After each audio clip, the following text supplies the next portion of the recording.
நமஸ்காரம். Speed breaker தெருக்களில் போடப்பட்டிருக்கின்றன. கண்டிப்பா அது வேண்டும்னு நாம் எல்லாரும் உணர்கிறோம். ஆனாலும் அது அவ்வப்போது நாம் போகும் வேகத்தை தடுத்து கொண்டே இருக்கும்போது எரிச்சலும் பட்டிருக்கிறோம். ஏன்னா இவ்வளவு ஸ்பீட் பிரேக்கரா என்று தோன்றும். ஏதோ கணக்கு பண்ணித்தான் வைத்திருப்பார்கள். ஒரு பள்ளிக்கூடம் வருமானால் முன்னும் பின்னும் இருக்கும். எங்கெங்கெல்லாம் மக்கள் அதிகமாக கூடுவார்களோ அங்கெல்லாம் அதிகம் இருக்கும். இது வைப்பதற்கும் நம் வாழ்க்கைக்கும் ஒரு தொடர்பு இருக்கிறது.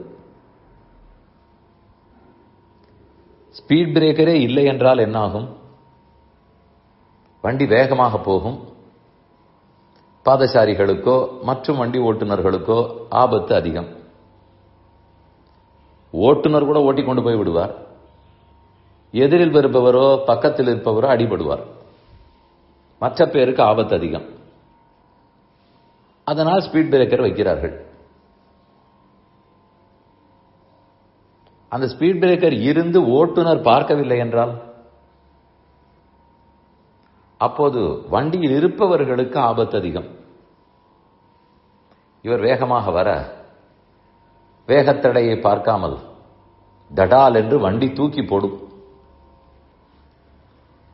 ஓட்டுநரும் கீழே விடலாம். டூ வீலராக இருந்தால், காரேயாக இருந்தாலும் உட்கார்ந்திருப்பவர்கள் தலையில் போய் நங்கன்னு அடித்துக் கொள்வார்கள். ஸ்பீட் பிரேக்கரை பார்க்காமல் வேகமாக வந்ததற்காக அவ்வளவாக ரோடில் போபவர்களுக்கு அடிபடாது. வண்டியில் இருப்பவர்களுக்கு தான் அடிபடும்.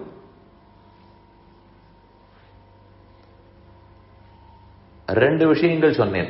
ஒன்று, ஸ்பீட் பிரேக்கரே இல்லாவிட்டால் மற்ற பேருக்கு அடி.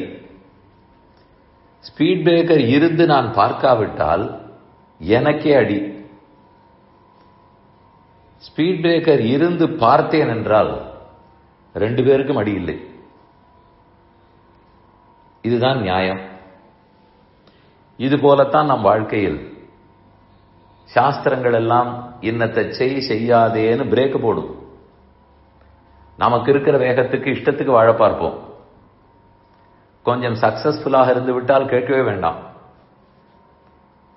வாழ்க்கையில் சில ஃபெயில்யூர்கள் இருக்குமானால் அதிலும் தரைப்பட்டு போய் உருண்டோடி ஏதேதோ கெட்ட பழங்களுக்கு போகலாம். இப்படிதான் ஸ்பீடு கண்ட்ரோல் இல்லாமல் வாழ்க்கையை ஓடிவிடும்.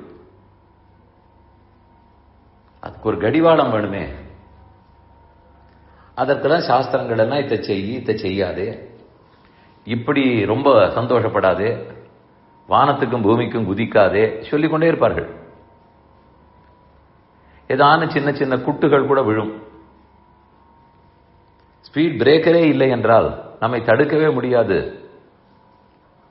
நாம் இஷ்டத்துக்கு எத்தையாவது செய்ய போக அதிக பணம் இருக்கிறது, பதவி இருக்கிறது, எனக்கு செல்வாக்கு இருக்கிறது, நான் கண்டபடிக்கு ஏதானு செய்தால், ஸ்பீட் பிரேக்கரே இல்லாவிட்டால் அதனால் சமுதாயத்துக்கு மற்ற பேருக்கு ஆபத்து.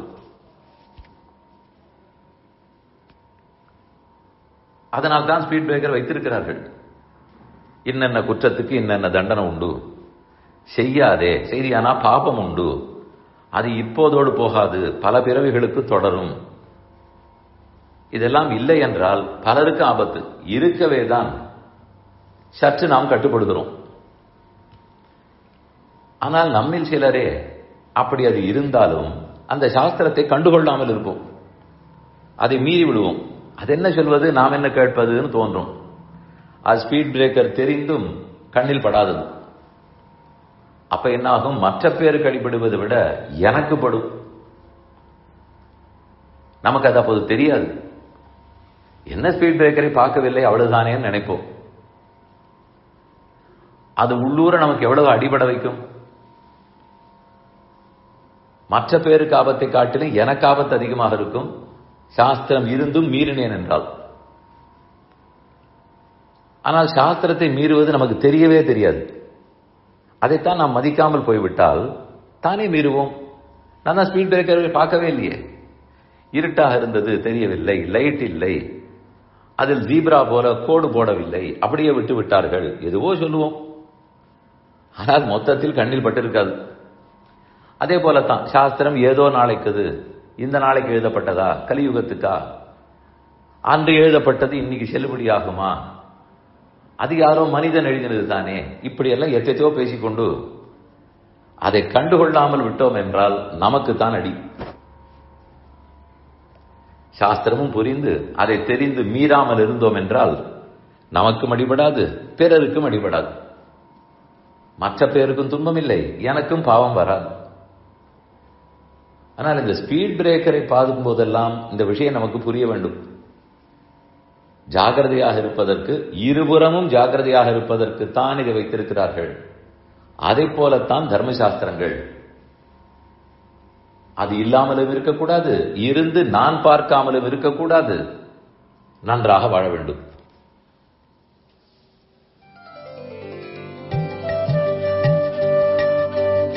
இந்த என் பணி ஆடியோவை உங்களுக்காக வழங்கியவர் வேலுக்குடி ஸ்ரீ கிருஷ்ணன் சுவாமி. இந்த ஆடியோவை தினமும் உங்கள் மொபைலில் பெற கிஞ்சித் என் பணி KINCHITENPANI என்ற ஆப்பை கூகுள் பிளே ஸ்டோரிலோ அல்லது ஆப்பிள் ஐ ஸ்டோரிலோ டவுன்லோட் செய்து கொள்ளவும். தினம்தோறும் இது போன்ற உபன்யாசங்களை கேட்டு மகிழவும்.